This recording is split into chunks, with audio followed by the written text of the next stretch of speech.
Excellencies, distinguished guests, ladies and gentlemen, it's my great pleasure to have a chance of speaking at this special session, Marine City Network, Foundation of the Future. It is undeniable that Busan plays an important role in the global maritime arena. It is thus a great honor for Yangon of Myanmar to be one of the sister cities of Busan, and that's the reason I'm here. Yesterday, we had a chance to reflect on how rapidly and amazingly Busan and Korea progressed to the current stage. It's now time to look further. And there is a saying, if you want to go fast, go alone. If you want to go far, go together. Marine City Network is therefore an important foundation for the progress into more promising further future. Networks are built on understanding of each other. Today, I would like to give you a better understanding of where my city of Yangon stands in the Marine City Network. The city of Yangon is the primate city of the Republic of the Union of Myanmar, the nation that lies between two most populous nations of the world, China and India. It also borders Bangladesh in the west and Laos and Thailand of Southeast Asian nations to the east. Myanmar has a coastline of 2,832 kilometers and 12,800 kilometers of inland waterways which are navigable. Myanmar is also connected with the rest of the region through extensive Asian highways, ASEAN highways, and GMS transport corridors, most of which reach Yangon. Despite the move of the administrative capital of Myanmar to Naypyidaw, Yangon remains an economic hub and the primate city of Myanmar, as well as the main international gateway of the nation. According to the 2014 census, the last census of Myanmar, Yangon accommodates around 10% of total union population and around 1/3 of urban population of Myanmar. Right now, the population of Yangon is around 6 million, which is again more than 1/10 of the total union population. Not surprisingly, the National Spatial Development Framework of Myanmar considers Yangon as one of the most important national growth centers. Located at the river mouth of Yangon River, a distributary of Ayawari, the main river of Myanmar, Yangon is the meeting point of international maritime traffic. With inland waterways, regional road networks, and railways, Yangon is also the most important international air gateway of the nation. It is important to know the past and understand the present before envisioning the future of Yangon City. In 15th century, Bago, now further to the north inland of Yangon, was a major port accessible from the sea. Dagon, as Yangon was known at that time, was a small village, a river port, and it was only a fisherman village. In the 16th century, however, as the delta progressed and Bago River ceased to flow into the Gulf of Myanmar, Bago became inaccessible from the sea. And Sirium Thanlien, where now we have Tilua Port, of course, south of Bago had become chief port accessible by large vessels from the sea via a creek parallel to Yangon River. Later in the 18th century, that creek silted and Yangon River had become the normal approach to Sirium Thanlien. Dagon has also become accessible from the sea. Later, when King Alampaya conquered Lower Myanmar, destroyed the port of Thanlien, and built a port and a town in Dagon, naming it to Yangon, the current name we are using, which means, in Myanmar language, end of enmities. Soon after the Second Anglo-Burmese War in 1852, Yangon, or Rangoon, as pronounced by the British, has become the major port. Almost all the maritime trade of Myanmar-Burma passed through it. After colonization of the whole nation in 1885, Rangoon had become the major administrative and commercial center, as well as the major international port of the colony.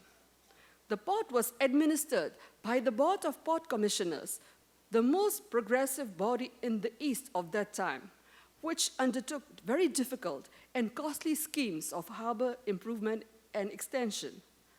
Those enlightening policies pursued for years had made the port well integrated, an important hub within a network of other large port cities of the British Empire, connecting it to the other parts of the Europe, Asia, America, and Africa.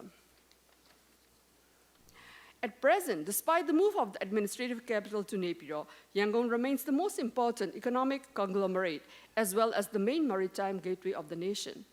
The port is the river port with two sandbars that restrict the approaching shipping traffic. Inner bar near Yangon port at Monkey Point and outer bar at the mouth of the river. The development of Thilawa port in Tan Lien removed one obstacle, the inner bar. However, the outer bar still remains as a constraint, limiting the draft and thus the size of the entering ships. So these are the radius. So with the shift in geopolitical change, arena, change in cargo traffic requirements, increase in size of maritime ships requiring deeper draft, and with more aggressive competition, Yangon is facing greater challenge to keep abreast in competitiveness with the newly developed high-tech deep-sea ports in the maritime network of the present. With the adoption of the market-oriented economy and opening up of Myanmar, the maritime trade volume is increasing, requiring larger vessels for much more efficient seaborne traffic and thus development of deep-sea ports. Right now, most of the cargo has to be shipped to Singapore and then transferred to smaller ships. The transport corridors layout of strategic plan for ASEAN-China transport cooperation also gives an opportunity to Yangon of serving as a maritime port of landlocked provinces of China. Once again, as in the past, Yangon requires right policy, wise decisions, and necessary actions for its competitiveness in the maritime network of the future. This is what KOICA has envisioned as a creative economy, Yangon as a creative economy platform of Indochina. It has envisioned the regional development around Yangon City to include green industry center, export processing zone, special economic zone, and logistics hub.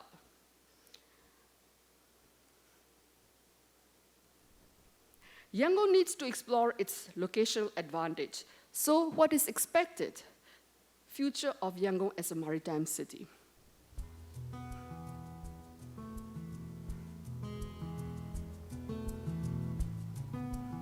Geographically, Myanmar is located in the middle between China, where 40% of the world population lives, and India. Hence, it is the best strategic position and best potential for economic growth. It also is the central point of international trade routes such as China, One Belt, One Road, Global Project, etc. According to the 2016 IMF record, Myanmar has made the most trading with countries within the region. Although GDP growth of Myanmar is only 6.4% in 2016, it has been predicted by Asian Development Bank that it could increase 7% in 2017 and up to 8% in 2018. Population density of Yangon region doubled within 30 years and it becomes 716 people per 1 square kilometer in 2014. And it is also nearly 9 times higher than the population density of Myanmar, which is 76 persons per square kilometer. Total population of Yangon City is around 5.2 million, and it is in the 51st place of densely populated cities of the world. It can be found that current infrastructure could not be adequately support the overgrowing urban population and developing businesses. Although Naypyidaw is specified as capital of Myanmar, due to geographical position and infrastructure, Yangon still remains as commercial hub. Over 20% of GDP of Myanmar is the amount acquired from various businesses of Yangon region. With an intention to attract hefty foreign investments, a new Yangon SEZ project, which includes good and systematic infrastructure, will be carried out at west and south of Yangon on 1,200 square kilometer land of Dala, Tunde, and Konjangon townships. Industrial zone, deep water port, electric power station, and urban area for dwelling will be included in the project. Although Myanmar is geographically located in the hub of Asia's maritime route, it does not become a place where ocean liner could board and exchange of goods due to lack of deep water port and poor condition of other communication routes. Now, all the Jiaopyu Deep Water Port Project, the Way Deep Water Project, etc. are under implementation. It will be a weak support for Yangon economic trade as it is far from Yangon. Myanmar possesses lengthy coastal area and although there are 9 main ports, and according to required basic trade, building and roads, over 90% of import and export are based and operated only through Yangon port.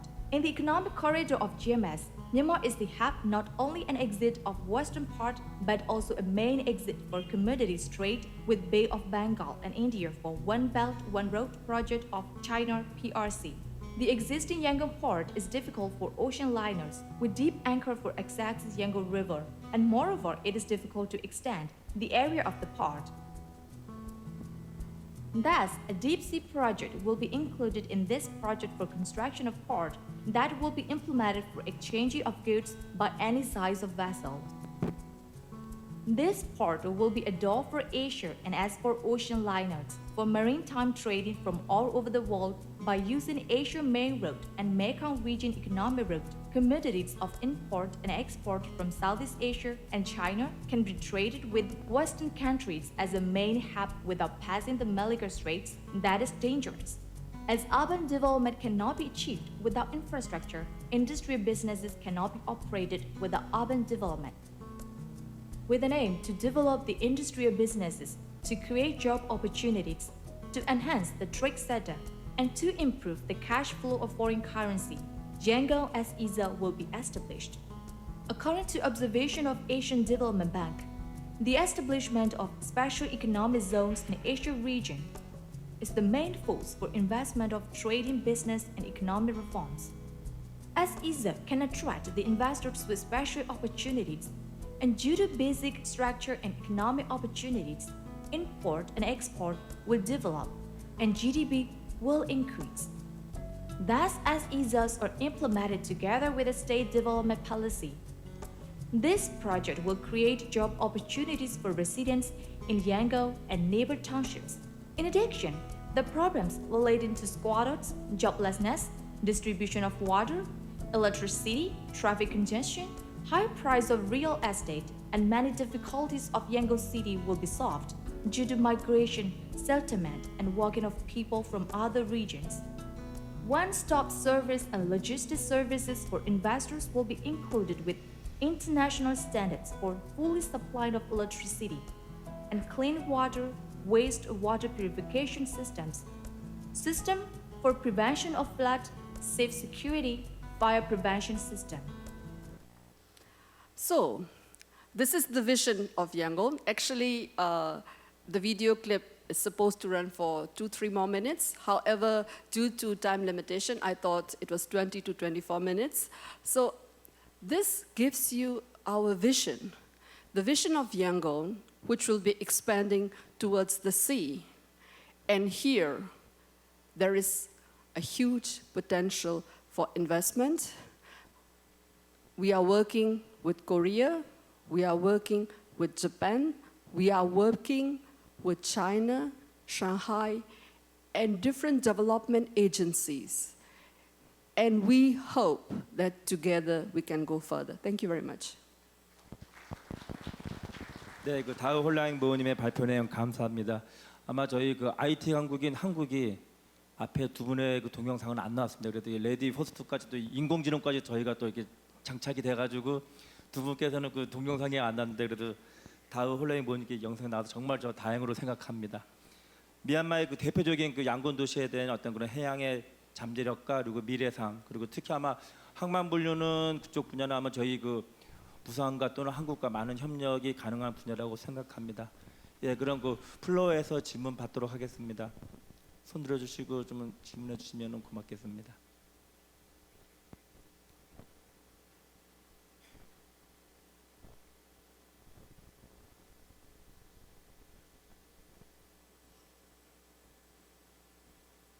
예, 아마 그 질문이 없는 이유는 아마 그 영상으로 아마 많은 내용을 충분히 다 이해를 하셨기 때문에 아마 이해하신 거로 이해하겠습니다.